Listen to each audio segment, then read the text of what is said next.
大家好，欢迎来到快乐手工。今天呢，带给您的是这样子的一款紫金盒的制作。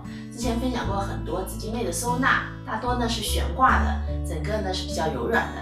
今天这个紫金盒的效果是很硬挺的，我们可以把它放在桌子上使用哈。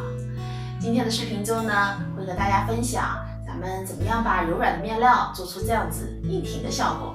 接下来我们就一起来看看吧。做紫金套之前呢，咱们首先对紫金进行一个测量哈，这是我们家常用的中号紫金，市面上还有这样子小号的紫金。今天紫金套给它做，那咱们就量它的。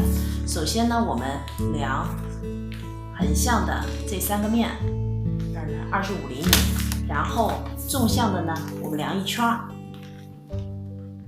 ，30厘米。接下来呢，我们根据测量的尺寸裁出铺棉。根据刚才量的尺寸呢，我剪出了一块长度40厘米、宽度30厘米的铺棉。那这个40厘米的长度呢，就是刚才量的30厘米，我又加了10厘米。宽度30厘米呢，就是刚才量的25厘米，加了5厘米。现在呢，我们把这个铺棉对折。对折好以后，我们进行一个剪裁哈，这儿5厘米，这儿7厘米。那和大家说一下，这个5厘米是这个纸巾宽度的一半，这个7厘米呢是个纸巾高度的加上2厘米。接下来呢，我们把这2个方块呢剪掉，这2个角上呢打上圆角。现在我把铺棉呢剪好了，烫在了面料上面。这个呢是面子，为了让今天做的紫金套更硬挺，我在里子上也烫了一个蹭哈，这个呢是树枝蹭，我们里子、面子都是需要放1厘米缝缝的。现在呢，我们把里子、面子反面相对，把它叠齐，然后在上面呢间隔3厘米车一些零线哈。这样的好处呢有2个，首先呢，咱们里子和面子结合在一起了，而且车好线以后呢，整个材料就变得更加硬挺了。咱们来看一下车好以后的效果，这个呢是里子，这个是面子哈。在这儿呢解答一下，有朋友在评论区的留言哈，有朋友说在面子上我是不是能够烫2层蹭？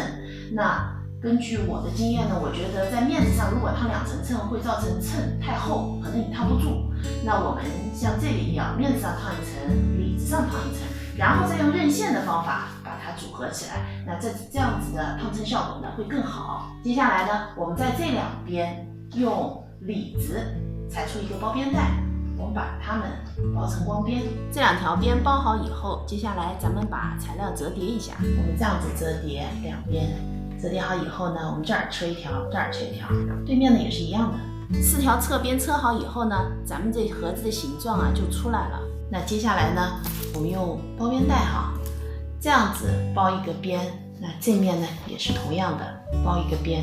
2侧的包边条车好以后呢，在口子上我又钉2颗摁扣。现在咱们这个紫金盒呢也就完成了，怎么样？是不是挺简单的？今天分享的这个方法可以把柔软的面料做成硬挺的效果，我们也可以把这种方法呢用在其他的手工作品上。